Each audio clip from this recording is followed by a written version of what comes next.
Hey everybody, this is Felicia with The Book is Done. Please forgive my attire. I am getting ready to go to bed, but apparently this is pretty much the only time when I can actually read and finish books. And so tonight I'm trying to get through slowly but surely my to be read pile. I have over 450 some books in this room alone that I need to read. I'm trying my best. But the book that I finished tonight is called You Can Trust Me by Kiersten Modglin. You know, I'm a K-Mod girl. I'm part of the K-Mod squad. And this book, y'all, leave it to K-Mod to just kind of snatch me back to reality. If I'm in a book hangover, whatever the case may be, like I was dying earlier and just being so drowsy and just tired. And I am tired, but I needed answers. And so this book, there were parts in the book where maybe it was just me, but I was just tired. And I'm like, get me straight to the meat and potatoes of what's going on. And so this book talks about two couples. One couple is married. They are May and I done forgot her husband's name already. It's horrible. Um, Blake. There we go. May and Blake are married, and then May's best friend Florence and her boyfriend Patton are getting ready to go on a trip. Their book starts out where the four of them, the three of them, Patton or Peyton, comes on to the trip. He was working late. I'm sorry. He was, excuse me, he was working late and he comes. And this is the first time that he meets May and Blake.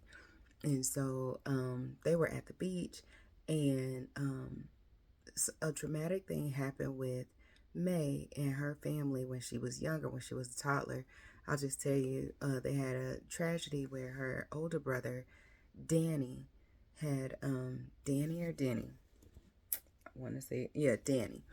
Danny was he drowned, and so every year, May and her parents they go to the beach and they just kind of celebrate his memory. She was 2 at the time, and I believe he was 8, and so the husband Blake and Florence pulls May to the side and is like, "Listen, we got a surprise for you," and she's like, what? Like she's super cautious. May is super cautious. She's just cautious. And so she was like, what? And they said, instead of us being here at the beach for a week, we're going on a cruise. And she was like, cruise? And she was a little apprehensive about it because it was a boating accident as to how her brother died. And so she was like, you know what?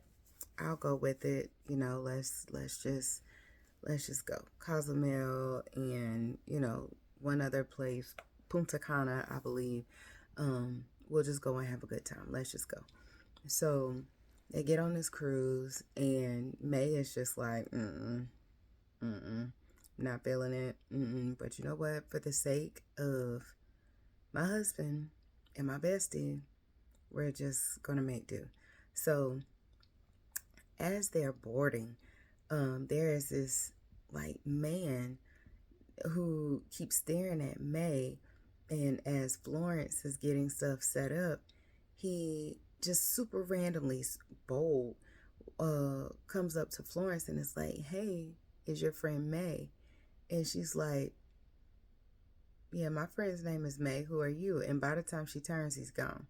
So it's just like, oh snap. So um, on the flip side, I guess on the other side of the ship, you can still see the front desk where Florence was, but the husband, Blake, notices like this man staring at them, and he's just like, "All right, shady boots mess." But it's a cruise, it's a lot of people, so they go on throughout the beginning, getting accustomed to the cruise ship because May is just like,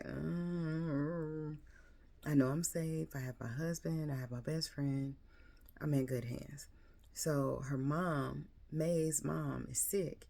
And so she tells her parents, both parents are still living, that she's going on this cruise. She won't be at this annual trip. And they're just like, okay, well, be careful.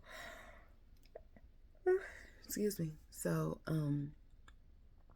they go, and the first night they go and enjoy themselves. I think it's like the second or the third night, May disappears.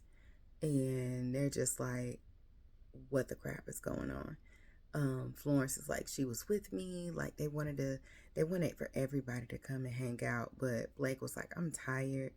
Peyton was like, I'm beat. So, Florence was like, can it just be a girls' night? Please, please, please.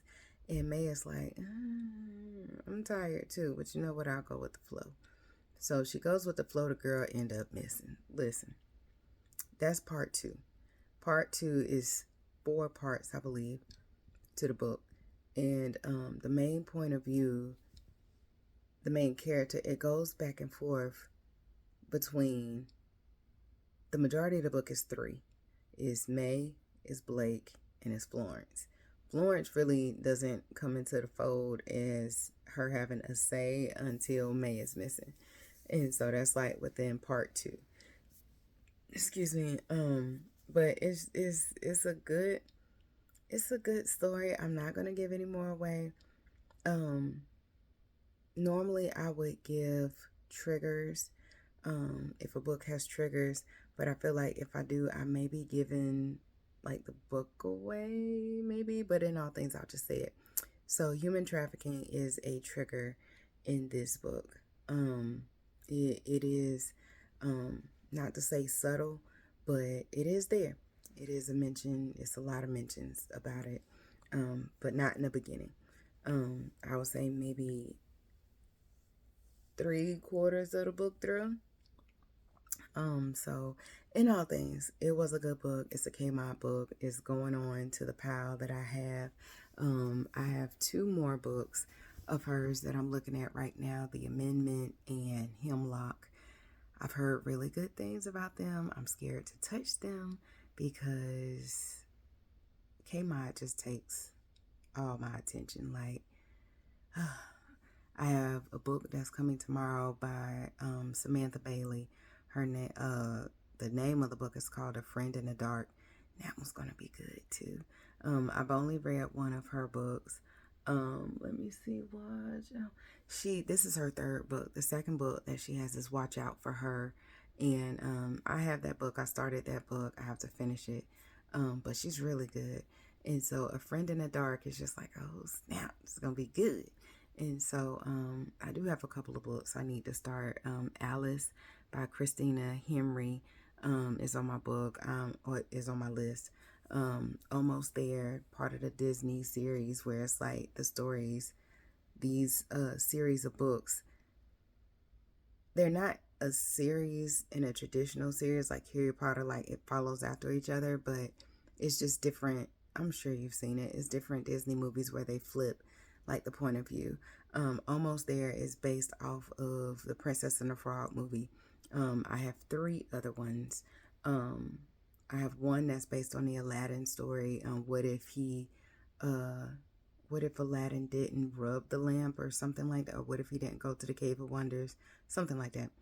The the 3rd one is What Once Was Mine. That's from the Tangled movie.